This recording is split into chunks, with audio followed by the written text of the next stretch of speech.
সংসারের চাপে চাপে মানসিক চাপটাও যেন দিন দিন বাড়ছে, যেন সাথে এরকম ঝামেলা অশান্তি রোজগার দিনের রুটিন বলতে পারো। কিন্তু ওই তো আমরা তো মেয়ে, আমাদের তো সংসার ছাড়লে আবার অনেকে অনেক কথা বলবে, তাই না? যখনই আমার ছেলের এই হাসি মুখটা দেখি তখনই যেন এক নিমিষে সমস্ত দুঃখ কষ্ট কোথায় যেন উধাও হয়ে যায় জানো। কিন্তু মানুষ তো সংসার ছাড়লেও বলবে, সংসারে থাকলেও বলবে। তো চলো গ্রামের এই সুন্দর ছোট্ট ছোট্ট হাঁসের বাচ্চাগুলো দিয়েই আজকের ব্লগটা শুরু করছি।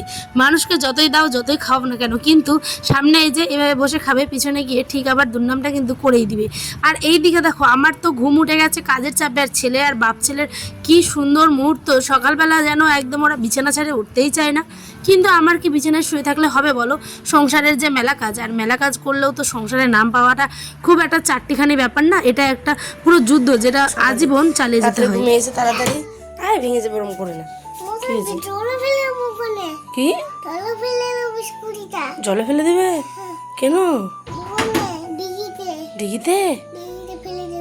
বললে বাবালে দেখো এখানে, দেখি বাবা দেখি, এখানে লাগিয়ে দিয়েছে রাত্রে করে ওর বাবার সাথে খেলতে খেলতে। এই যে দেখি বাবা দেখো, এই যে জায়গাটা দেখো, সোনাটা আমার বিস্কিট খেতে দেবো, দাঁড়াও।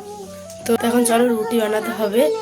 আজ ঘুম থেকে তাড়াতাড়ি উঠেছে, কারণ কালকে রাত্রে হ্যাঁ দিব 8:30টার দিকেই ঘুমিয়ে গেছিলো, সেই কারণে। চলো এখন রুটি বানাতে হবে, কিছু করার নেই। তো দাদা এখানে ঘুমোচ্ছে।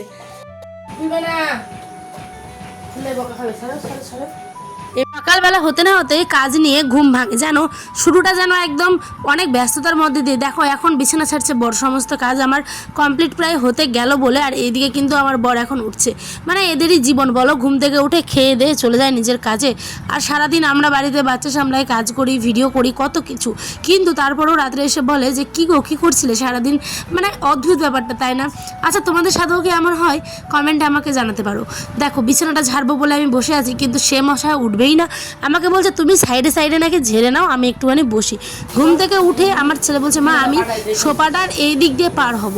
দেখো ফাঁকাটা দিয়ে পার করে দিলাম, তাই একটা হাততালি ঠুকে দিচ্ছি যে বাহ খুব সুন্দর, একটা গ্রেট জব তুমি পেয়ে গেছো। তারপরেই কিন্তু আমি এখন চলো বিছানাটাতে গুছালাম। এদিকে রুটি বানাবো বলে গরম জল বসে দিচ্ছি হাঁড়িতে, কারণ আমার বরের আবার আদেশ গরম জল ছাড়া সে আবার রুটি খাবেই না। তার যত সমস্যা হয়েছে শরীরে এখন, হজম প্রবলেম, সেই কারণে কিন্তু গরম জল দিয়ে আটাটা মেখে নিই, তাহলে সেদ্ধটা নাকি অনেক ভালো হয়। জানি না বাবা, আমার এই কতদিন মানে এই গরম জল দিয়ে রুটি এখন আমার বর 3 বেলা ধরেই খাচ্ছে, জানি না কেন।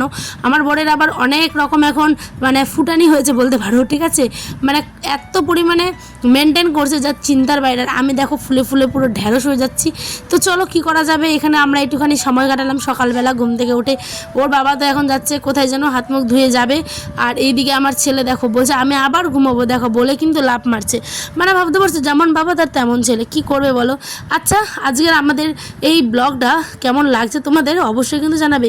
হ্যাঁ মাঝখানে স্কিপ করে যাবে না, আমি জানি তুমি এখনই ক্রস করছিলে, কিন্তু যেও না, শেষে টুইস্ট আছে, অবশ্যই তোমাদের জানাবো। থাম্বনেল লেখা তো বুঝেই গেছে, তাই না? ভাঙা টিনের ঘরে হোক কিংবা রাজপ্রাসাদ, যেখানে তুমি থাকবে সুখী মানুষ হিসেবে, সেখানেই কিন্তু সুখ সর্বদা বিরাজমান, জানো। তো চলো আমার ছেলেটাকে একটুখানি আদর করে দিচ্ছিলাম, কারণ আমার ছেলেটা একটুখানি আমাকে বলছে মাম্মা আমাকে একটু আদর করো। তো সকালবেলাটা না ওর কথাটা আমার কেমন একটা যেন অন্য রকমের লাগলো। তা আমি বললাম চলো তোমাকে একটু আদরই করি। তো আমি প্রতিদিনই যেহেতু ওকে ঘুম থেকে ওঠে আদর করি, আজ তো করাই হয়নি, সেই কারণেই আর কি ওই কথাটা হয়তো বলেছে। আর এই দিকে দেখো আমি কিন্তু আমার ছেলেকে বলছি বাবা বিস্কিট খা, কালো ক্যারি ব্যাগ থেকে। ওর বাবার নিচেছে মেরি বিস্কিট, কিন্তু ছেলে আমার মেরি বিস্কিট একদম খাবে না গো।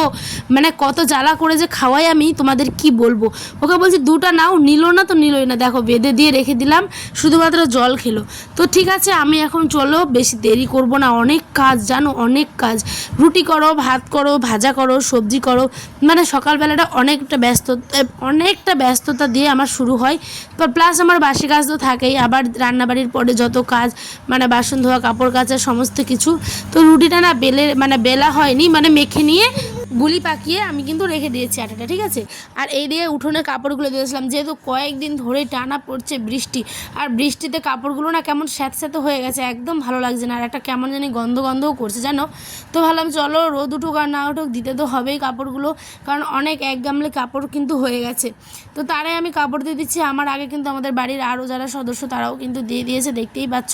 আমাদের বাড়িটা হচ্ছে 5 স্পেশালি বাড়ি, মানে সবাই থাকে। যাই হোক চলো ওগুলো কথা বাদই দাও, আমি ওখানে উঠোনে কাপড়গুলো শুকাতে দিলাম।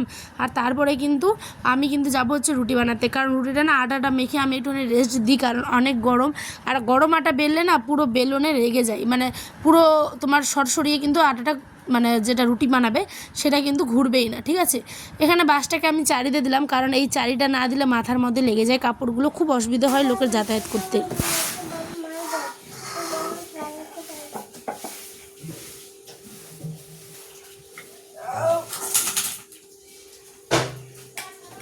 এবার হাতের স্পিডটা আমি একদম 100তে 100 বাড়িয়ে দিয়েছি, কারণ আমার আর দাঁড়ানোর সময় নেই।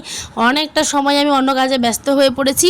এবার এখন আমি রুটি বানাবো, বেশি না 5 থেকে 6টার মতো বানাচ্ছি। তো চলো একটাই তোমাদের সাথে শেয়ার করছি। এটা হচ্ছে মার্বেলের যে হয় না মার্বেল, সেই মার্বেলের পাথরটা দিয়ে কিন্তু রুটির বেলাটা আর কি আমাকে বানিয়ে দিয়েছিলো হচ্ছে আমার মারা। তো এখানে 5টার মতো রুটি আছে, চটপট করে বেলে নিয়ে যাব সেঁকতে। তোমার দাদাভাই ঘুম থেকে উঠে বলছে হয়েছে হয়েছে, মানে ওর কোনো চিন্তা নেই, ও খেয়ে নিয়ে যেতে পারলে বাঁচে। আর আমাকে যে কত কিছু মাথায় নিয়ে করতে হয় যে তোমাদের কি বলবো। এদিকে ভাঙা বাড়িতে বললামই আমাদের টিনের ঘরটা ভেঙে গেছে জানো। আর রোজগার এই অশান্তি, সত্যি কথা বলতে আর ভালো লাগে না। মানে মানে আমি ভিডিও করি, আমার কোনো প্রবলেম নেই, কিন্তু আশেপাশে মানুষেরা এত পরিমাণ কথা বলে যেটা শুনলে না গাটা পুরো জ্বলে যায়। আরে ভাই তোদের খাই না পড়ি না, তোদের কিছু কি নারী না, তাহলে তোদের এত জ্বালা কেন, তোদের এত মানে মাথা ব্যথা কিসের, তোরা মাথা ব্যথায় ঘুমাতে পারিস না কেন? তোরা পারিস না তো তোরা একটা না মাহাতের কাছে যা, বা কোনো কবিরাজের কাছে যা, কারণ ডাক্তার তোদের সুস্থ করতে পারবে না। তোরা মাহাতের কবিরাজের কাছে যা, ওখানেই তোরা গিয়ে সুস্থ হবি, বুঝতে পারলি? এরকম ধরনের কথাই কিন্তু বলতে আমি চাই ওদের, ঠিক আছে। কারণ এটা তোমাদের সবার জন্য না, কিছু কিছু পাবলিক এরকম করে, ঠিক আছে। মানে আমি আমার সংসার দেখাই, আমার কাজবাজ দেখাই, রান্নাবান্না দেখাই, তাদের মানে ওদের পুরো নিচ থেকে উপর পুরো কষ্টে কষ্টে ভরে ওঠে, বুঝতে পারছো?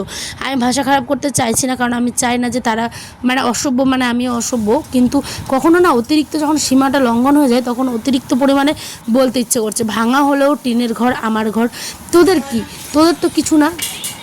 আমার এখানে টিনের ঘর, আমার টিনের ঘর থেকে প্রতিদিন মানে জল পড়ে বারান্দাটাতে, ঠিক আছে। তারপরেও আমি আমার ঘরে সুখী, আমার ঘরটাই সব থেকে রাজপ্রাসাদ আমার কাছে, ঠিক আছে। এখানে কারো কিছু করার নেই। আর অশান্তি কি হবে রে, তোরা মনে করেছে কি জানো, যে ওদের কথায় আমার সংসারে অশান্তি হবে, আমি ভিডিও করা ছেড়ে দিব, মানে এই টাইপের কিছু চিন্তা ভাবনা তারা নিয়ে কিন্তু বেশ আনন্দে আছে, কিন্তু সেটা কোনো দিনও হবে না, তোরা চিন্তা করিস না, ঠিক আছে।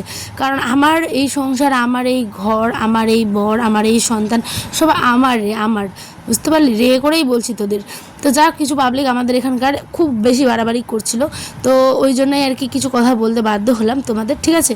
আর এইদিকে আমি তো বেগুন আলুর তরকারি করে দিয়েছি, বড় রুটি খাচ্ছে, ছেলেকেও দিয়ে দিয়েছি। আর এইখানে আমি যে চালটা বাছলাম, মানে চালের মধ্যে যে ধানগুলো থাকে না আতপ চালের, সেই ধানগুলো একটুখানি বেছে নিলাম, কারণ এখন বসাবো হচ্ছে আতপ চালের ভাত, মানে গোলা ভাত, লবণ ভাত, যাই তোমরা বলো না কেন।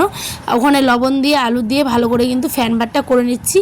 আর এইদিকে বাবা ছেলে মিলে বেশ আনন্দ করছিল শুয়ে, ওদের কিছু সময় ওরা বাবা ছেলে মিলে কাটালো। তারপরে তোমার দাদাভাই খেয়ে টিফিন নিয়ে কিন্তু বেরিয়ে গেল। সত্যি কথা বলতে সংসারটা না অনেক কষ্ট করে একজনের মানে কি বলবো চলে, ঠিক আছে। আর যে চালায় সেই বোঝে, আর যে সংসারটার কাজ করে সেই বোঝে। তো চলো ওকে একটু আগাই দিই, আর তারপরে মা ছেলেতে মিলে আমরা খাবো। খুব খিদে পেয়েছে গাইস, খুব খিদে পেয়েছে, জল হয়েছে দেখো রাস্তায় শুধু।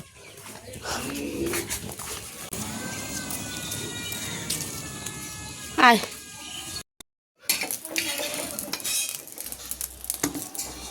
আর এরকম মানে বাইরে থেকে জাজ করে মানুষকে বিচার করাটা কিন্তু বন্ধ করাটা খুব দরকার, ঠিক আছে। কারণ এই যুগে কেউ কারো না, যেখানে মানে নিজের বাবা মা কেউ না, বা আর নিজের রক্ত সম্পর্কগুলোই তো ভুলে যায় মানুষ, তাই না? তো সেখানে লোকে কি বললো সেগুলো নিয়ে তো আমরা চিন্তা করা বাদই দিই, কিন্তু তারপরেও চিন্তা পুরোপুরি বাদ দিতে পারি না, কারণ আমি মেয়ে হয়ে ভিডিও করি বলে মানুষের এমনিতেই অনেক কষ্ট হয়, যারা ঘুমোতে পারে না কষ্টে রাত্রে। তো যাই হোক, এরকম অশান্তি আমাদের বাড়িতে মানে আমাদের বাড়িতে কোনোদিনও লাগবে না, চিন্তা করিস না তোরা, ঠিক আছে। আর আমি যেরকম আছি সুখী আছি, শান্তিই আছি। আর এইদিকে আমার কিন্তু বলতে বলতে দেখো অনেক কিছু কথা বললাম, সবাই নিয়েও না গায়ে, কারণ এগুলো কিছু ভিউয়ার্স বলো যেগুলো আমার আশেপাশে থাকে দেখে। তো যাই হোক চলো, এখানে অনেক কিছু বলেছি। এবার আমার এই সংসারের গল্পটা তোমাদের কেমন লাগলো অবশ্যই কিন্তু তোমরা জানাতে আমাকে ভুলবে না, কেমন? এখানে ছেলেকে একটুখানি ফু দিয়ে গরম মানে খাইয়ে দিলাম, গরম গরম মাড়ি ভাত। আর এদিকে আমরা খাচ্ছিলাম, আর এইদিকে দেখি যে আমাদের বাড়িতে আসলো হচ্ছে আমার এক শাশুড়ি হবে বুঝি সম্পর্কে। তো ওই আয়নের বাবাকে খুঁজ দেয়, কারণ আয়নের বাবা যেহেতু একটা অনলাইনের মানে দোকান আছে, তো সেখানে কিছু কাজের জন্য তো সেখানে একটা বাচ্চাকে নিয়ে এসেছিলো, তো আমি বলছি একটুখানি ওকেও দাও টিফিনে, আবার ওকেও লাস্টে আলু সেদ্ধ আর ফ্যান ভাত দিলাম। আর এদিকে দেখো বর্মাকেও বলছি জোর করে, বর্মা একটুখানি খেয়ে নাও। তো দেখো এই যে খাবে না খাবে না, আর আমি মানুষের মন ভালোই বুঝতে পারি, আমার ভালো লাগে না। আমি যখন খাই কিংবা আমার আশেপাশে যখন কেউ থাকে তখন আমার মনে হয় যে না ওদেরকে দিলে হয়তো খেত, তো এরকমটা ভেবেই কিন্তু দিলাম। আর এইদিকে আমার ছোট্ট ছেলে দেখো খুব হাসি খুশি, এই জন্যই তো আমি আরও শক্তি পাই যখন আমার ছেলে আমাকে মানে অনেকটা পরিমাণ কী বলবো বুঝে। আমার ছেলে আমাকে বলে মামা ভিডিও করবে না, ভিডিও আপলোড করতে যাবে না, একটা অন্যরকমের শান্তি। তো ছেলে খেয়ে দিয়ে তো শুয়ে পড়েছিল, তারপরে বিকেলে আসলাম দেখো এখন আর কি এগুলো হাঁসের বাচ্চাগুলো দেখো কি সুন্দর দৌড়াচ্ছে। আর এটা কাদার রাস্তা, দেখে আসো আয়ন, দেখে আসো দেখে আসো, গাড়ি নিয়েছে আবার কেক নিয়েছে, নিয়ে আর আসছে দেখো। এই যে এখানে সব লত আর কি, এটা বাড়িতে তুমি তো দেখেছোই, দারুণ লাগে তো, ছবি তুলিম দাঁড়াইস। হ্যাঁ কে এটা, ইয়ে এই বাড়িটা তোমরা অনেকে যারা আমার ডেলি ব্লগ দেখো তারা তো চিনতেই পেরেছো, যার বাড়িতে আমি টাটকা ক্ষেতের শাক তুলে নিয়ে গিয়ে বাড়ি রান্না করেছিলাম, সেখানে 10 টাকা পাচ্ছিলো, মানে ওই দিন বাকি নিয়ে গেছিলাম, তো আজকে দিতে এসেছিলাম। তো চলো ওখানে বসতে দিচ্ছিলো আমাকে মাইনুর, তা আমি বসিনি, যাই হোক চলো আমি কিন্তু দিয়ে চলে এসেছিলাম, কারণ প্রচণ্ড পরিমাণে মেঘ লেগেছে। এখন যাবো বাড়ির দিকে, ভিডিও তো আপলোড আগেই হয়ে গেছে, মানে হয়ে গেছে সরি হয়ে গেছে। চলো এখন বাড়ি যাই। এখানে এই জায়গাটা খুব ভালো লাগে আমার, এরকম ফাঁকা বাড়ির মানে জায়গার মধ্যেই বাড়ি করার ইচ্ছে, ওরকম একটা সুন্দর বাড়ি হবে, পুকুর পাড় হবে পিছনে, তো তোমরা এই ভিডিওতে দেখেছো এই পুকুর পাড়টা ভীষণই ভালো এদের। যাই হোক চলো সকাঠুকি দিয়ে দিচ্ছে জিনিসে, কারণ মেঘটা লাগিয়েছেও খুব। চলো আরে বেটা, তো তোমাদের আজকের এই ব্লগটা কেমন লাগলো অবশ্যই জানাবে, দেখাবে অন্য আরেকটি নতুন গল্পে। সকলে ভালো থাকবে, সুস্থ থাকবে, সাবধানে থাকবে, টাটা।